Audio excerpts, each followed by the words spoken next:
वह गूंगी नहीं थी और ना ही पगली।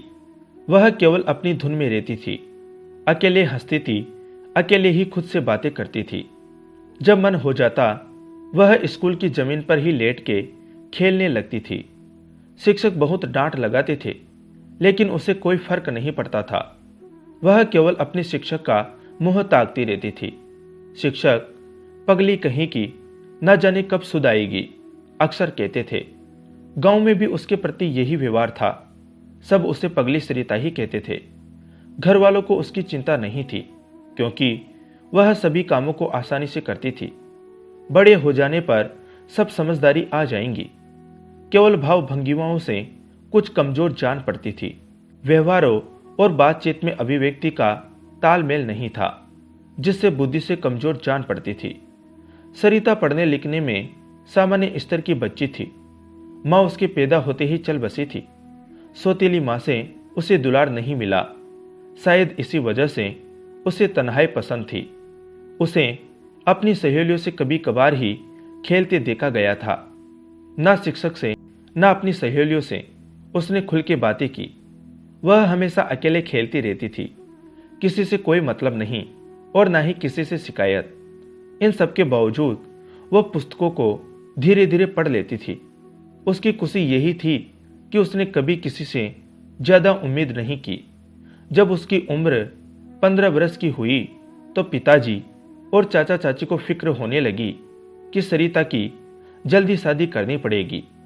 रंग उतना उजला नहीं था, फिर भी एक बार जो देख ले सहज ही आकर्षित हो जाए। रंग के अनुरूप चाल ढाल नहीं थी, इसलिए सारे रिश्तेदारों से कह चुके थे कि कोई अच्छे से रिश्ता देखना, सरिता के लिए शादी करेंगे। गांव के लोग आज भी उसे गूंगी पगली कहते थे।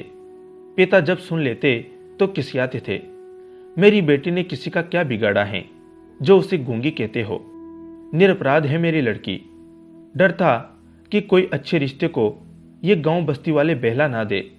अब पिता के सामने तो नहीं कहते थे, लेकिन पीठ पीछे कुछ लोग जरूर बोलते थे। साल 2 साल बीत गए, लेकिन कोई ढंग का रिश्ता नहीं आया। आखिर एक दिन गांव के ही एक आदमी अपने दूर के रिश्तेदार को सरिता को दिखाने लाए। लड़के की उम्र कुछ अधिक हो गई थी, उसे भी लड़की नहीं मिल रही थी। कुछ ऐब होगा, माँ बाप को शंका हो रही थी, लेकिन उतनी नहीं। अपनी सरिता में भी तो कमी है। देखने में ऐसा लगता था कि लड़के में कोई कमी नहीं है। पता नहीं उसे क्यों लड़की नहीं मिल रही थी। खैर, जो भी हो, लड़के के पास जमीन जायदाद ठीक ठाक थी। उन लोगों ने सरिता को पूछने की जरूरत नहीं समझी उसके मन में क्या है। घर वालों ने सोचा कि बेचारे के हाड़ में हल्दी का रंग चढ़ जाए, बस और कुछ नहीं। और सरिता की भावनाओं को कोई समझ नहीं पाए। अक्सर चुप रहने वाले को लोग कमजोर ही मान लेते हैं, उसकी भावनाओं की कदर नहीं कर पाते। कुछ दिनों के बाद सरिता की शादी हो गई और वह ससुराल आ गई। उसका पति दिनेश बहुत बुरा था। वह अय्याशी प्रवृत्ति का आदमी था। दिन भर घूमना फिरना और मस्ती करना, बस यही काम था उसका। औरतों को पैर की जुत्ती समझता था। जितने भी गलत काम वो किया था, सभी बातें सरिता को बताता था।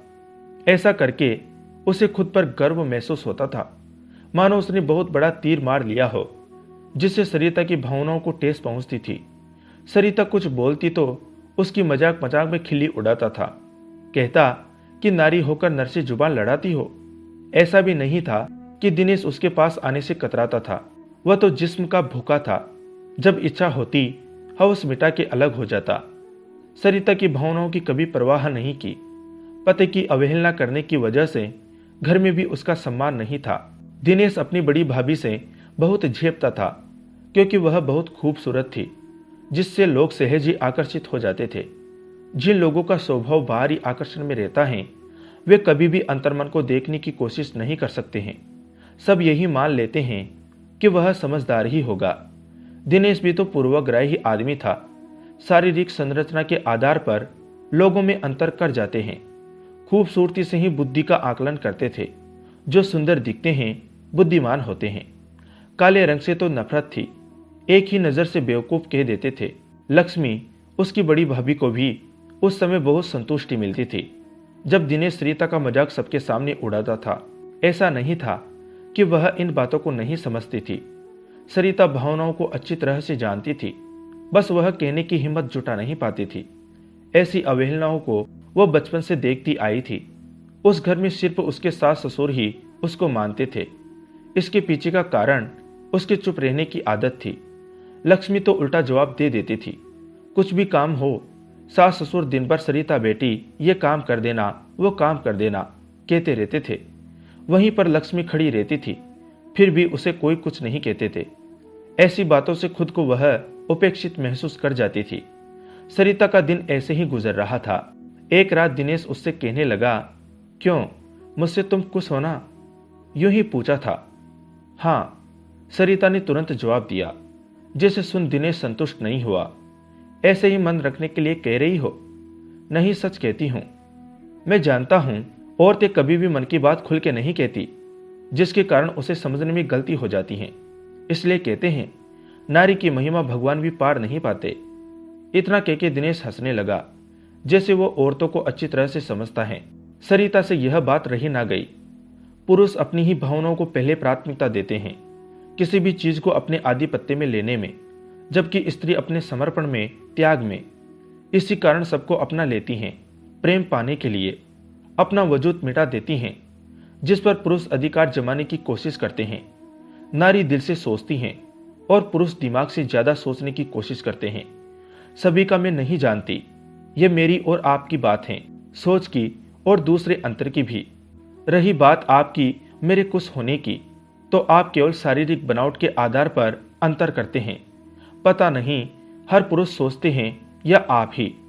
हम दोनों का रिश्ता एक दूसरे की आवश्यकता पर बना है। जो सुख और भूख आपको चाहिए वो मुझे भी कितना दे पाते हैं, ये आप ही जानो।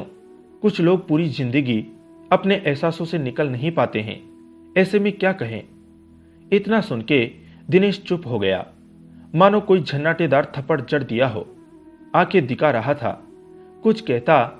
सरिता गुस्से के भाव में फिर बोल पड़ी, महानता इसमें नहीं है कि अपनी नजरों और सोच में बड़े हो, किसी का दिल भी जीत के दिखाओ तो जाने।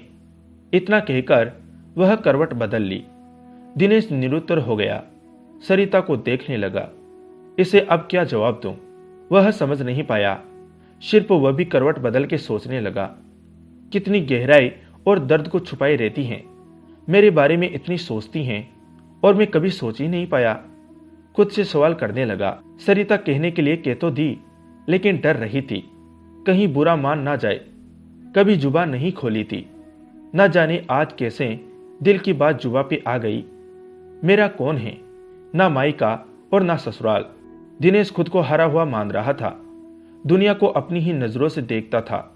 कितना बुरा इंसान हूं जो गलत धारणा बना के जी रहा था। वह अंदर ही अंदर आत्मग्लानि महसूस कर रहा था। इतने करीब में था, उसे ही समझ नहीं पाया और दावा कुछ ज्यादा करता था।